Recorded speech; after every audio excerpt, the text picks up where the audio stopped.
शेतकरी मित्रांनो, बाजारात मिळणारा चिकट सापळा जर तुम्ही घरच्या घरी तयार करू शकत असाल तर हजारो रुपये खर्च करून तो विकत का घ्यायचा? फक्त काही मिनिटात तयार होणारा हा सापळा मावा, तुडतुडे, पांढरे माशी आणि फुलकिड्यासारख्या किडींचं नियंत्रण करण्यास मदत करू शकतो।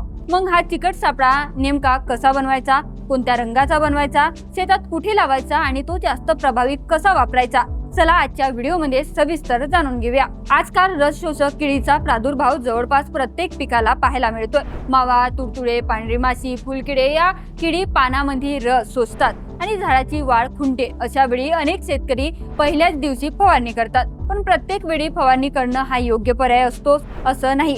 सुरुवातीच्या अवस्थेत चिकट सापळे वापरल्यास किडीची संख्या कमी करता येतं आणि फवारणीची गरजही काही प्रमाणात कमी होऊ शकते। आता पाहूया हे चिकट सापळे घरच्या घरी कसे तयार करायचे। सर्वप्रथम एक सपाट पृष्ठभाग घ्या। त्यासाठी पिवळा किंवा निळ्या रंगाचे cardboard, foam sheet, plastic board आणि रिकाम्या तेलाच्या डब्याचा सपाट पत्रा वापरू शकता। जर तुम्ही पत्रा वापरत असाल तर त्यावर पिवळा किंवा निळा ऑइल पेंट लावा, त्यामुळे तो अनेक दिवस टिकतो आणि वारंवार वापरता येतो। यानंतर त्या पृष्ठभागावर ग्रीस, वंगण किंवा कोणत्याही चिकट पदार्थ समान प्रमाणात लावा। शक्यतो ग्रीस वापरा, कारण हे पावसात आणि उन्हात इतर पदार्थापेक्षा जास्त टिकतं। एवढं केलं की तुमचा चिकट सापळा तयार झाला। आता हा सापळा कुठे आणि कसा लावायचा? सापळा नेहमी पिकाच्या वरच्या भागाच्या जवळ साधारण 1 ते 1.5 फूट उंचीवर लावा। पिकाची वाढ होत गेली की सापळ्याची उंचीही बदलत राहा, त्यामुळे जास्तीत जास्त उडणाऱ्या किडी त्यावर आकर्षित होतात। आणि रंगाचे महत्त्व समजून घेऊया। पिवळा आणि चिकट सापळा मावा, तुडतुडे, पांढरी माशी आणि फुलकिडे यांच्यासाठी प्रभावी मानला जातो, तर निळा चिकट सापळा मुख्यतः फुलकिडे आणि लीफ मायनरवर नियंत्रण ठेवण्यासाठी वापरला जातो। त्यामुळे कोणत्याही किडीचा प्रादुर्भाव आहे त्यानुसार रंगाची निवड करा।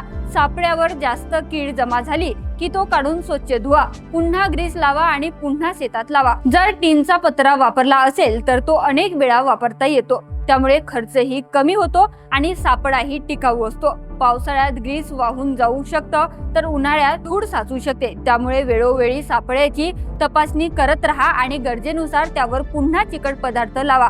लक्षात ठेवा, चिकट सापळे हे फक्त किडी पकडण्यासाठी नाही तर शेतात किडीचा प्रादुर्भाव किती आहे हे समजण्यासाठीही महत्त्वाचं साधन आहे।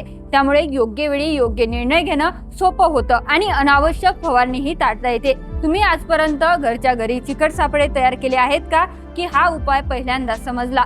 तुमचं उत्तर कमेंटमध्ये नक्कीच सांगा आणि अशा शेतीसाठी उपयुक्त माहितीसाठी आपल्या ॲग्रोटेक मराठीला फॉलो आणि सबस्क्राईब करायला विसरू नका।